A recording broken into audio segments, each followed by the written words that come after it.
¿Qué tal, amigos de Tirando Blanc, amigos de Grado Cero? Pues estamos aquí desde el stand del Tribunal Electoral del Poder Judicial de la Federación. Hoy vamos a hablar de una obra muy importante que se llama Procedimiento Especial Sancionador en la Justicia Electoral. Y hoy nos acompaña el magistrado Cliserio Coello Garcés. Bienvenido. Hola Carlos, ¿cómo estás? Muy buenas tardes. Ahora con motivo de la presentación de este libro que se llama Procedimiento Especial Sancionador en la Justicia Electoral, que acaba de publicar la editorial Tirando Blanc y que es parte de una colección que se llama Derecho y Democracia, que tengo la oportunidad de dirigir. Y esta colección de Derecho y Democracia realmente tiene como objeto que se genere un diálogo entre la academia y la jurisdicción. Hemos publicado algunos números en los que escriben magistrados, jueces, como por ejemplo filósofos del derecho o especialistas en derecho constitucional. De tal manera que esta colección Derecho y Democracia tiene como intención plantear tópicos de actualidad sobre el derecho constitucional, el derecho electoral, y ver estos temas desde diferentes vertientes, pero también que se genere a partir de esta colección Derecho y Democracia, pues un diálogo no solo entre la academia, sino también entre los jueces y la academia. Pero muchas gracias por este espacio. Bien, como primera pregunta, usted que se desempeña como magistrado en el Tribunal Electoral, pues la cuestión de las sanciones en materia electoral es un tema ampliamente comentado, discutido. Sin embargo, pues hay varios temas que se relacionan, ¿no? Uno, la cuestión de los medios de comunicación, libertad de expresión y pues otros temas. En primera instancia quisiera que entráramos a hablar de cuestiones de medios de comunicación, ¿no? El procedimiento sancionador a estas cuestiones, ¿no?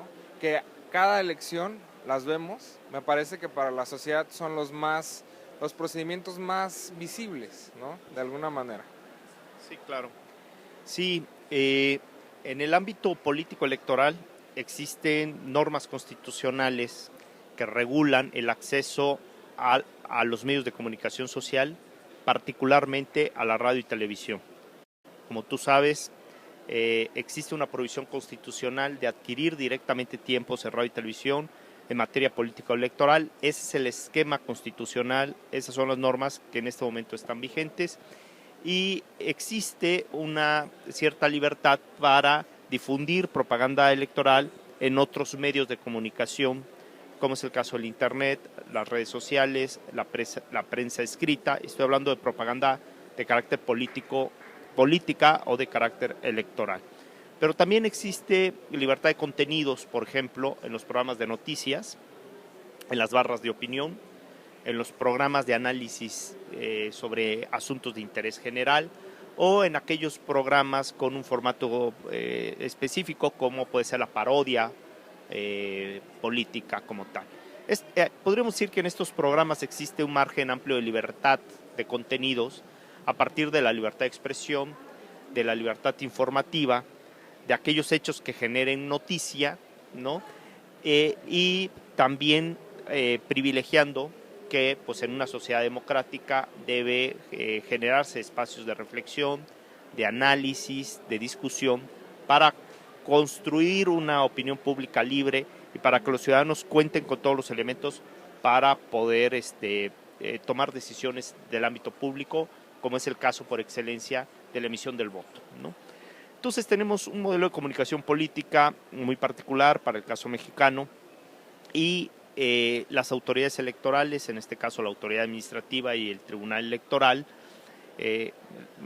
tienen determinadas competencias en relación al modelo de comunicación política. El Instituto Nacional Electoral es el administrador único en los tiempos en radio y televisión y también lleva a cabo la fase de instrucción de las denuncias o la fase de investigación de las denuncias.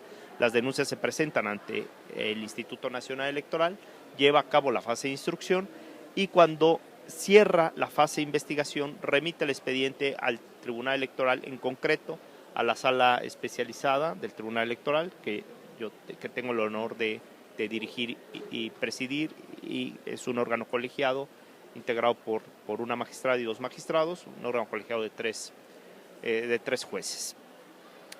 Las atribuciones de esta sala especializada en materia de comunicación política tiene particular relevancia porque todos los procedimientos especiales sancionadores que están dirigidos a generar una controversia o una denuncia sobre libertad de expresión en materia política, como puede ser la propaganda electoral o la compra y adquisición de tiempos de radio y televisión, o actos anticipados de precampaña o campaña, o la indebida difusión de propaganda gubernamental en procesos electorales, ¿no? Todos estos temas son atribuciones de la sala especializada y que se conocen por este nuevo órgano de la justicia electoral que tiene un año de existencia a partir de la reforma constitucional y legal de 2014. Es el órgano encargado de resolver estos asuntos y estas controversias en específico sobre la comunicación política electoral y los medios de comunicación, como tú planteabas en un principio. Ahora, a propósito de esta reforma 2014, ¿no?, que viene a ordenar y viene a mejorar la eficiencia de estas cuestiones, ¿usted cómo percibe la cuestión de la cantidad de sanciones? O sea, los partidos políticos, todos los actores políticos incurren en sanciones normalmente, pero luego se especula a veces de que muchas veces hay una especie de planeación de sanciones, ¿no?, de hasta dónde me permite la justicia. Y a mí me es muy preocupante porque el sistema de sanciones debiese ser excepcional, ¿no? Esa es mi inquietud. ¿Qué opinión le merece este tipo de ideas que luego se ponen en la mesa en los ambientes políticos? Sí. Bueno, hay que decir que el régimen sancionador está previsto para aquellas conductas que se configuran como ilícitos en cualquier materia. Y en materia electoral existe un catálogo de ilícitos o de infracciones que si un partido político, un candidato, un dirigente partidista o cualquier persona física o moral incurre en estos elementos del tipo, entonces debe valorarse, se presenta una denuncia, se analiza el material probatorio y se determina si existe o no esta infracción, y en caso de que la infracción sea existente, entonces se impone la sanción que corresponda. Bueno, como todo régimen sancionador, debe atenderse al debido proceso legal, debe garantizarse el derecho a la defensa, ¿no?, que eso es muy importante, debe respetarse los plazos previstos en la ley para, por ejemplo, el debido emplazamiento, para que el sujeto denunciado tenga la oportunidad de defenderse en un plazo razonable, en un tiempo razonable. Debe garantizarse la tutela judicial efectiva. En general, el principio de legalidad debe estar presente en la fase de instrucción y resolución de estos procedimientos especiales sancionadores en materia electoral. Y desde luego, si se acredita que un candidato o un partido político, y cuando digo se acredita es que se prueba con elementos de convicción y la conducta está prohibida expresamente por la ley y está configurada como una infracción, entonces se impone una sanción. Y usted dice, en ocasiones pareciera que hay una estrategia para vulnerar la ley.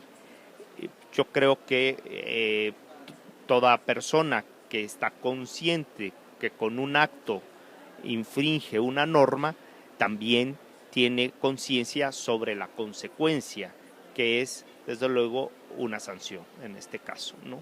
¿Verdad? Perfecto, muy, muy ilustradora la respuesta. Ahora bien, pasemos a otra parte, ¿no? Usted ha mencionado la cuestión del debido proceso, que es una cuestión presente en todos los temas judiciales. Sin embargo, ¿qué características particulares se han presentado en la materia electoral? Porque, por ejemplo, en materia penal han surgido derechos a propósito del debido proceso, ¿no? Para que todas las etapas existan derechos y pues hay una correlación que permite que todo el proceso pues estén garantizados todos los derechos para todas las partes. Claro, el derecho al debido proceso legal es elemental debemos entender el debido proceso legal con un conjunto de derechos que tienen una relación directa con el debido proceso, pero también con el principio de legalidad, ¿no? Es muy importante entender al principio de legalidad no solo como la eficacia en la aplicación de la ley, sino que la autoridad o toda autoridad debe respetar el marco legal. Es decir, el principio de legalidad es una carga para la autoridad, principalmente, aunque también lleva implícita la necesidad de entender por legalidad la aplicación de la norma a caso concreto.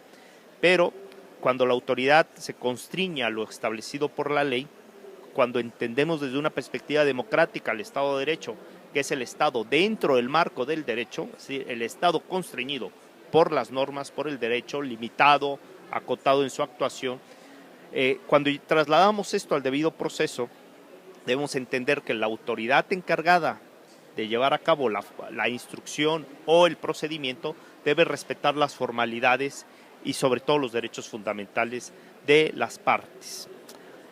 Y aquellos derechos que tienen vinculación con el proceso de manera directa, el derecho a la defensa, ¿no? La garantía de audiencia, la tutela judicial efectiva, el acceso a la justicia, ¿no?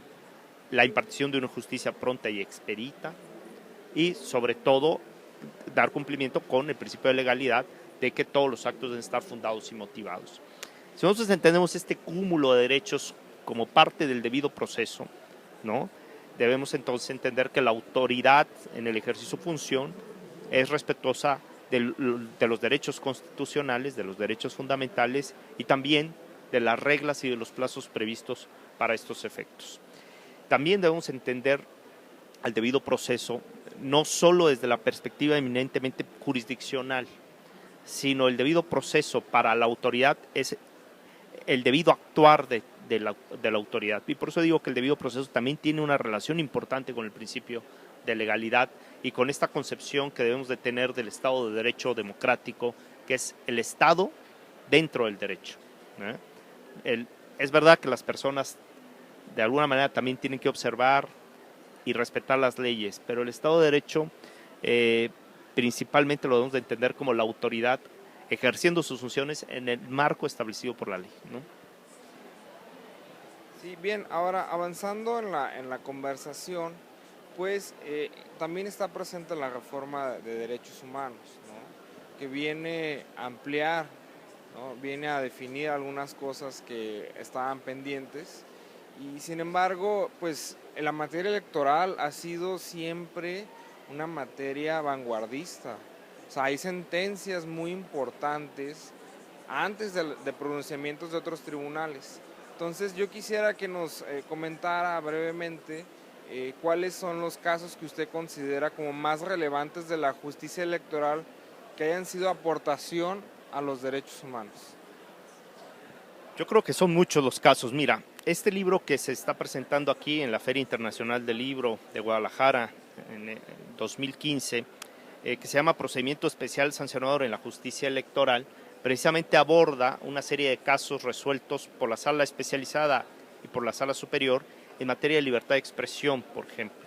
Cómo se ha determinado que es de trascendencia respetar y privilegiar la libertad de expresión de determinados programas, como el caso de las noticias, las barras de opinión, la sátira política, los programas de reflexión, de crítica, de debate, y esta es una aportación importante para el sistema democrático porque se maximiza la libertad de expresión en el contexto del ámbito político electoral. En este libro que presentamos hoy aquí en la FIL se narran una serie de casos también del debido proceso legal, pero una serie de casos vinculados a la libertad de expresión y cómo en estos asuntos se ha venido potenciando estas libertades y también algunos casos que configuran sanción y qué criterios se tomaron para estos supuestos y por qué se llega a estas conclusiones. Ahora, el Tribunal Electoral, la Sala Superior y las salas regionales del Tribunal Electoral han emitido sentencias paradigmáticas que han contribuido con creces a la consolidación de los derechos fundamentales en México. Yo podría abordar al menos tres líneas sobre estos tópicos. El primero es en materia de género. La Sala Superior ha generado una serie de sentencias para que se dé cumplimiento al principio de equidad de género a partir de una serie de sentencias que incluso han motivado, a partir de estas decisiones, reformas constitucionales y legales, y al día de hoy está en el texto constitucional el principio de paridad de género en la presentación de las candidaturas.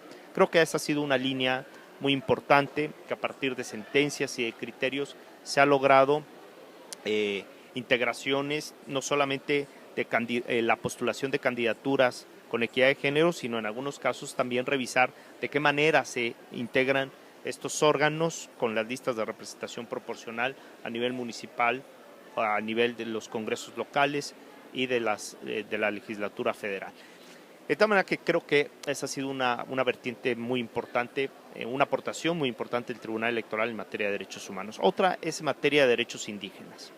Se han generado muchos criterios interesantes en la que se potencia, por una parte, la libre determinación de los pueblos indígenas, el respeto a sus usos y costumbres, la posibilidad de ejercer derechos políticos diferenciados conforme al pluralismo jurídico que establece el artículo 2 constitucional, y que se trata de potenciar las formas ancestrales, los usos y las costumbres de las comunidades indígenas. Esa es una segunda vertiente de gran interés para los derechos fundamentales, y que la Sala Superior ha sido pionera en ese tema. Y un tercer aspecto, que es precisamente la materia de este libro, que es la libertad de expresión en el debate político.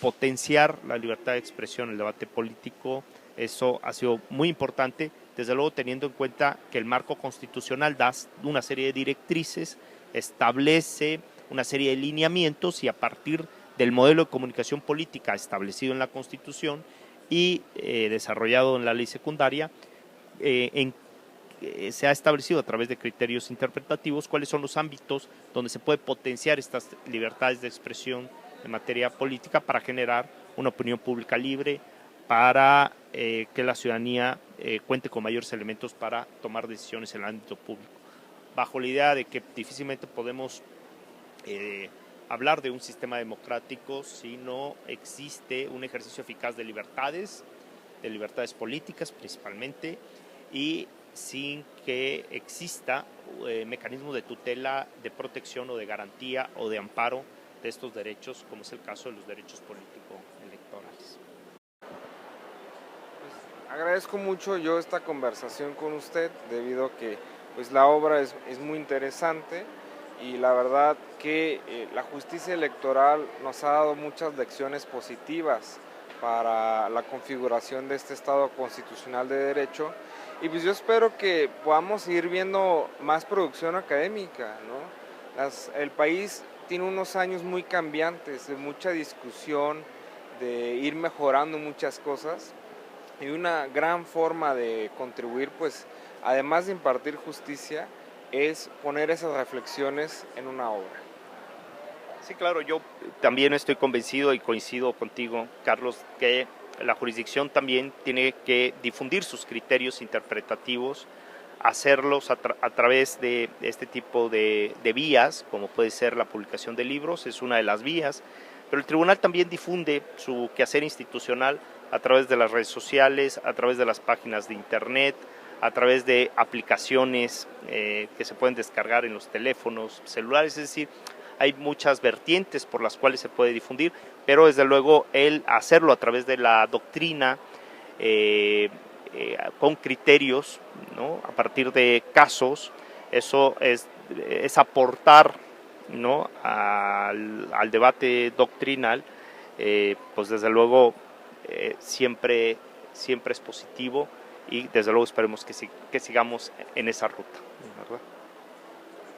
Nuevamente mi agradecimiento, y pues amigos que nos ven en internet, pues muchas gracias por escuchar esta conversación, y sin duda pues el libro Procedimiento Especial Sancionador en la Justicia Electoral, pues esperamos que sea de mucha utilidad.